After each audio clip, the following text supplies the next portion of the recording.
Hello po sa ating lahat. Kamusta? So, ang topic po natin ngayon ay patungkol nga po sa uploaded video ni Kalingap Solid. Tumatatak ng 26 likes at 3 komento patungkol nga po dito. So, totoo nga bang guilty si Papa Dan? Saan siya nagigilty? Yan po yung topic po natin.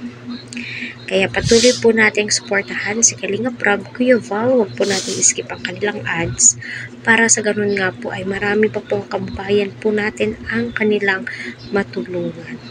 So, kita nyo naman po yung thumbnail ni Kalingap Solid ay si Joy, Dan, Medit at ang tatlong alam niyo na so yan po yung topic natin, kaya supportahan po natin si Kalingap Solid. Search nyo po, so panoorin muna natin.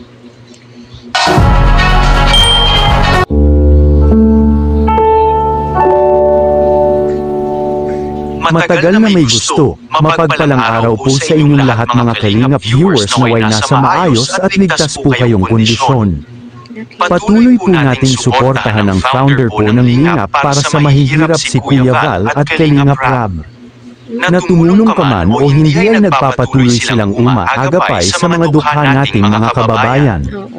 Matagal na pala talaga na may pagtingin o paghanga si Papa Dan kay Joy.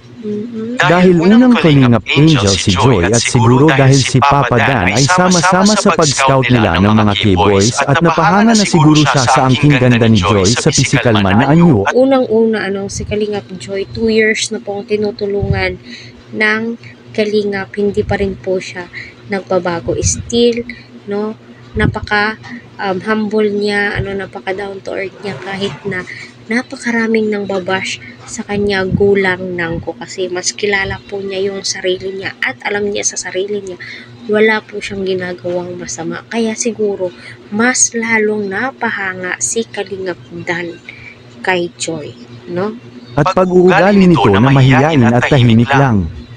May respeto at hindi lumalaban kahit nasasaktan na. Yan din ang nagustuhan ni Kuya Brooks, ang pag-uugali niya, na walang tutol kung sakaling magkatuwian sila sa totoong buhay.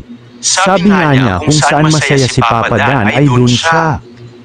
So sana totoo yung nararamdaman ni Kalingap Dan kay Joy. Pero ika nga po sa first vlogs na magkasama po sila bumili ng school supplies, ilan lang yung binili ni Dan, kinakabahan siya. Iba daw po ang nararamdaman niya at first time niya lamang daw po na naramdaman kay Joy. So may something, may something talaga. Makita nga natin sa mga mata nila mga Kalingap na kahit hindi sila magsalita ay may mga nararamdaman sila sa isa't isa.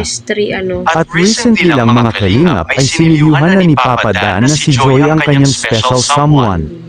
Na napaamin siya ni Kuya Brooks na corner na po si Papa Dan, kaya no choice na po siya at pag-amin niya na hindi po yun kasama sa prank na ginawa nila kay Joy at totoo po talaga yun at sinabi niya rin kay Joy ang totoo.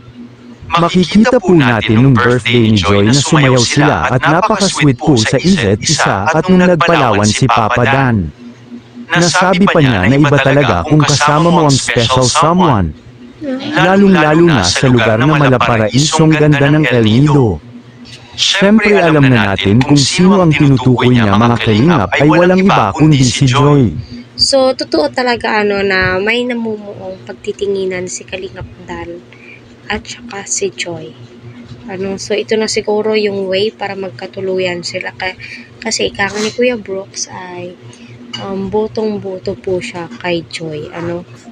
Kaya sa wakas, sa matagal niyang paghihintay ay dumating na ang tamang panahon at tamang pagkakataon. Ito na nga yun mga Kalingap, nasabi niya na din ang tunay niyang nararamdaman, na ngayon wala na siyang guilty feeling na sabihin ito at iparamdam sa taong special sa kanya. Malaya na po siya ngayon na gawin. So ayun, ika nga ni Kalingap Solid ay malaya na daw po si Kalingap Dan kasi nga wala na siyang love team kay Medit, na close na po yun. So ang bago is si Joy, si Joy Diwata. siya yung special someone na tinutukoy niya. Sumagay naman po talaga sila.